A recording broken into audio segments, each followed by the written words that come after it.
Assalamualaikum warahmatullahi wabarakatuh. Alhamdulillahirabbil alamin.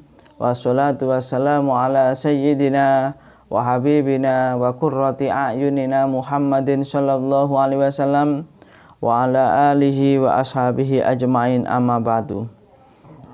Alhamdulillah, puji syukur kehadirat Allah Subhanahu wa taala atas segala limpahan rahmat, taufik serta hidayahnya, sehingga pada kesempatan kali ini kita dapat berkumpul lagi melalui channel YouTube dalam rangka melakukan pembelajaran kitab Mabahati Fikih.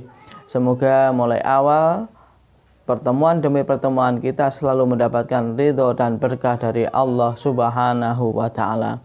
Amin amin ya robbal alamin. Teman-teman mahasantri yang saya banggakan, melanjutkan materi yang kemarin, saat ini kita akan membahas tentang menjamak sholat. Kalau kemarin kita membahas tentang qashar sholat, jadi bagi orang yang melakukan perjalanan yang jauh, kemarin diperbolehkan untuk mengqashar sholat. Artinya yang semula sholatnya itu dilakukan sebanyak 4 rakaat, mulai sholat duhur, asar atau sholat isya, yang awalnya sholatnya 4 rakaat boleh dilakukan menjadi 2 rakaat. Itu artinya sholatnya dilakukan dengan cara diqashar.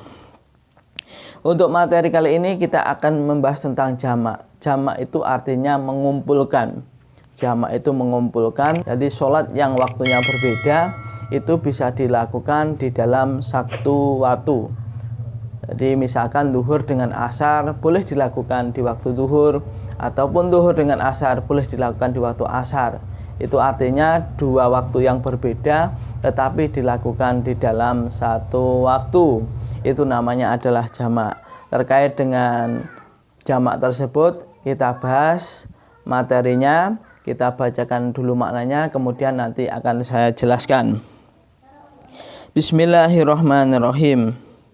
Bismillahi ngawiti ngaji kitab Mabahati Fikih sapa ingsun kelawan nyebut asmane Allah. Ar-Rahmani zat kang welas asih ing dalam dunya lan akhirat, Ar-Rahim zat kang welas asih ing dalam akhirat bloko. Al-jam'u utawi iki iku bab mertelake jamak fis safari ing dalam lelungan. Wa yajuzu lan wenang apa al-jam'u jamak fis safari ing dalam lelungan atau wili kang adoh. Ya lek ngono fayajma'u mongko kena jamak sapa wong baina dhuhri ing dalam antarane duhur wal asri lan ing dalam antarane salat asar, wa bainal maghribi lan ing dalam antarane salat maghrib wal isya'i lan isya, takdiman hale rupa jamak takdim wa takhiran lan hale rupa jamak takhir. Jadi bagi seseorang yang dia itu melakukan bepergian jauh, bepergian jauh itu seberapa jauhnya? Bepergian jauh yang dimaksud adalah bepergian yang telah melampaui 2 marhalah. Nah, 2 marhalah itu berapa? Ulama berbeda pendapat, karena dulu ngitungnya adalah marhalah itu tempat peristirahatan, kira-kira perjalanan 1 hari 1 malam. Kalau dikonversikan ke kilometer, ini ulama berbeda pendapat. Ada yang mengatakan itu sekitar 82 km, ada yang 100 lebih ya dari kilometer, 100 km lebih, ada yang mengatakan 90 km. Maka enaknya kita pakai yang tengah-tengah saja. Jadi perjalanan jauh itu adalah perjalanan yang kira-kira perjalanan tersebut melebihi dari jarak 90 km. Lah, orang yang melakukan perjalanan jauh seperti itu ada rukhsah. Rukhsah itu kemurahan agama. Yang semula seseorang sholat itu harus di dalam waktunya. Hukum asalnya demikian. Orang melakukan sholat subuh itu harus dilakukan di waktu subuh. Orang melakukan sholat duhur harus dilakukan di waktu duhur. Orang melakukan sholat asar juga harus dilakukan di waktu asar, dan seterusnya. Intinya sholat itu harus dikerjakan di dalam waktunya. Itu semua kalau tidak ada uzur. Misalkan kita di rumah tidak ada uzur, maka harus dilakukan dengan modal yang demikian, harus memenuhi syarat. Tetapi bagi orang yang berpergian jauh, dia perpeloncoan jauh yang sesuai dengan yang dihitung tadi ya, ada minimal perjalanan 90 km, maka baginya mendapatkan rukhsah. Rukhsah itu adalah kemurahan agama. Jadi biar seseorang itu tidak sulit melakukan ibadah, Allah menurunkan rukhsahnya melalui syariat, boleh untuk menjamak. Yang dijamak itu apa? Yang dijamak itu sholat yang waktunya sudah ditentukan, yaitu duhur dengan asar, kemudian maghrib dengan isya. Lah subuh bagaimana? Subuh tidak boleh dijamak karena tidak ada pasangannya. Jadi saya ulangi sekali lagi, yang ada pasangannya itu adalah duhur dengan asar, kemudian maghrib dengan isya. Duhur dengan asar ini bisa dilakukan di waktu duhur. Jadi kalau duhur dengan asar itu artinya dijamak. Seharusnya duhur dilakukan di waktu duhur, asar dilakukan di waktu asar. Bila mana seorang melakukan duhur dan asar tetapi di waktu sholat duhur, itu namanya adalah jamak takdim. Takdim itu artinya didahulukan. Jadi duhur dan asar itu kan waktunya lebih dulu yang duhur. Berarti kalau sholat asarnya dibarengkan di waktu sholat duhur, ini namanya adalah jamak takdim.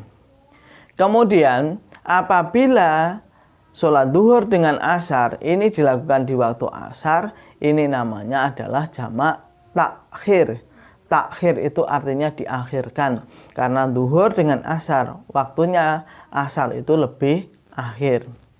Demikian juga untuk maghrib dan isya, apabila dilakukan di waktu maghrib itu namanya adalah jamak takdim, apabila dilakukan di waktu isya itu namanya adalah jamak takhir ya.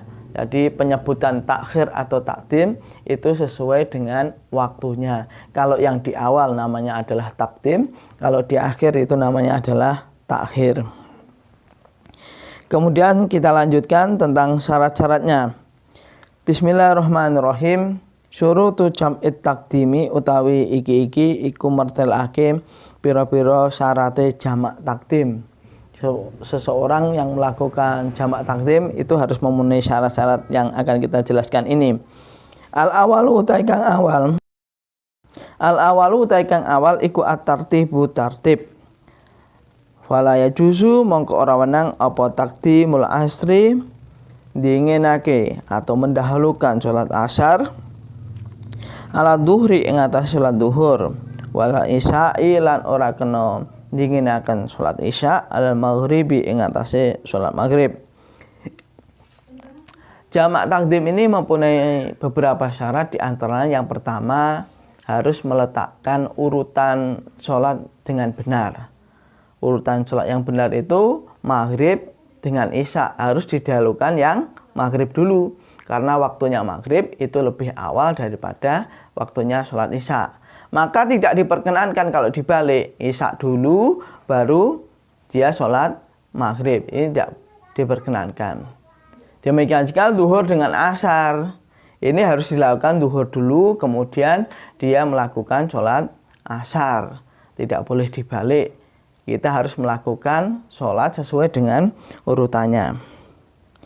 Asani utai kang kaping pindho iku niatul jam'i, niat jamak fi sholati ing dalam sholat al-ula kang kawitan. Seseorang yang dia itu melakukan jamak takdim, ini dia harus melakukan niat untuk menjamak di waktu sholat yang pertama.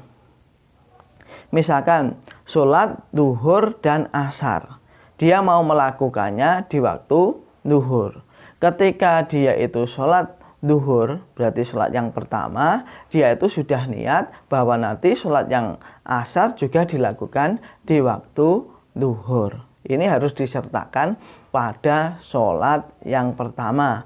Intinya ketika sholat yang pertama, dia juga sudah niat untuk melakukan jamak takdim, yang artinya sholat yang kedua nanti akan dilakukan di waktu yang awal ini. Bisa dipaham ya? Kemudian syarat yang ketiga, asalisu utai kang kaping telu iku al-muwalatu muwalah. Muwalah itu terus menerus. Bihasula yafsilu kelawan sekirane ora misah sapa wong bainahuma ing dalem antarane zaman loro, antara salat sing awal karo salat sing akhir, bima kelawan zaman yasau kang anut apa ma rakaataini, yasau kang amot apa ma rakaataini ing 2 rakaat. Syarat yang ketiga, dia harus melakukan sholat secara terus-menerus. Artinya setelah melakukan sholat yang pertama, ini dia tidak boleh istirahat dulu sekira waktu yang cukup digunakan untuk 2 rakaat. Tidak boleh seperti itu. Jadi ketika sholat, dia langsung melakukan sholat yang kedua. Ini tidak boleh, misalkan sholat duhur dulu, kemudian ngopi-ngopi, makan-makan, lama sekali. Kemudian baru dia melakukan sholat asar. Ini tidak boleh. Karena syaratnya antara kedua sholat itu dikumpulkan, tetapi tidak dipisah oleh waktu yang lama, sekira waktu tersebut cukup digunakan untuk melakukan sholat sebanyak 2 rakaat. Kemudian ar-rabi'u ta kang kaping 4 iku ayakuna yen ta ana sapa wong iku musafiron kang dadi musafir fil ula ing dalam salat kang pertama, wa inda aktisaniati lan ing dalam ari kalane takbiratul ihram salat sing kaping pindho. Syarat berikutnya, dia itu melakukan salat untuk salat yang pertama itu harus dalam keadaan dia musafir. Kenapa? Kenapa kok harus demikian? Karena ya memang dia itu diperbolehkan melakukan jamak itu kalau dia musafir. Berarti kalau sudah tidak musafir, tidak lagi diperkenankan untuk melakukan jamak. Jamak tadi kan karena dia musafir. Maka sudah betul syaratnya di sholat yang pertama dia harus dalam keadaan masih menjadi musafir. Lah, untuk sholat yang kedua bagaimana? Apakah disyaratkan harus musafir? Iya, tetapi syarat masih menjadi musafir itu hanya sebatas ketika dia takbiratul ihram. Jadi, misalkan dia mau menjamak sholat duhur dan asar. Sholat duhurnya dilakukan ketika dia masih musafir. Kemudian sholat duhur selesai, dia melakukan sholat asar.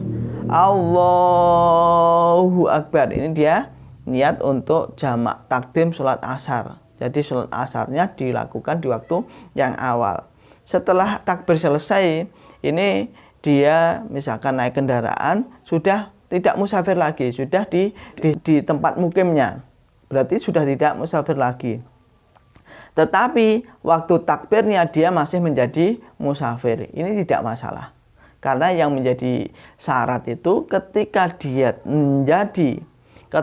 dia melakukan sholat yang kedua, dia masih menjadi musafir. Hanya ketika dia takbiratul ihram. Itu syaratnya ya. Kemudian kita lanjut tentang syarat-syarat jamak takhir. Surutu jam'it takhiri utawi pira-pira jamak syarate jamak takhir. Iku al awalu utawi kang awal iku niyatu takhiril ula. Niat ngakhirake salat kang awal fi waktiha ing dalam waktune salat kang ula. Asani utai kang kaping pindho iku dawa musafari langgenge lunga utawa menjadi musafir ila itmami sholataini maring sempurnane salat loro. Kalau syaratnya jamak takhir, yang pertama dia harus niat untuk melakukan salat jamak takhir ini pada waktu sholat yang pertama. Jadi misalkan dia itu di perjalanan duhur dengan asar. Waktu duhur ini harus niat.